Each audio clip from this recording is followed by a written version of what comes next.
చేనేతల ఐక్యత, చేనేతల ఐక్యత, చేనేతల ఐక్యత. అమర్ హై, అమర్ హై.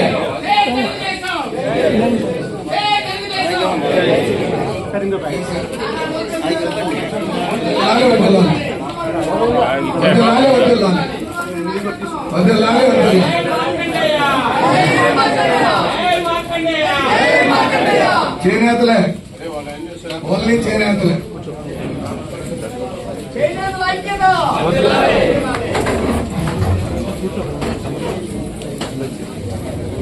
ఆ రోజు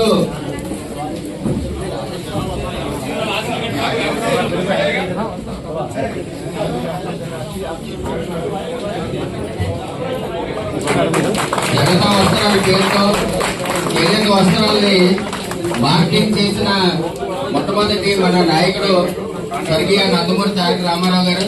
అప్పుడు జనతా బజార్లు ఏర్పాటు చేసి దాంట్లో జనతా వస్త్రాల పేరుతో మన డైరెక్ట్ వ్యవస్థ నుంచి ఏవైతే వస్త్రాలు ఉన్నాయో అవన్నీ కూడా తక్కువ ప్రజలకి అందింపు చేయడంలో ప్రథమ భూమికి పోషించిన స్వర్గీయ అన్నగారు నందమూరి తారక రామారావు గారు కూడా ఈ సందర్భంగా వాళ్ళకి ఘనమైన నివాళులు అర్పించడం జరుగుతుంది.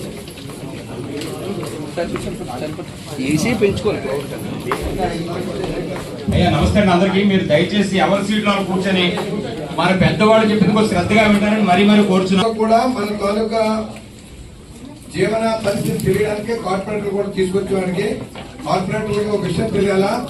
విశాఖపట్నం ప్రప్రథమ కార్పొరేషన్ లో ఎన్ఎస్ఎన్ రెడ్డి గారు మేయర్ గా ఉన్నప్పుడు తొమ్మండూరు పద్మశాలి కార్పొరేటర్ పిలిచారు.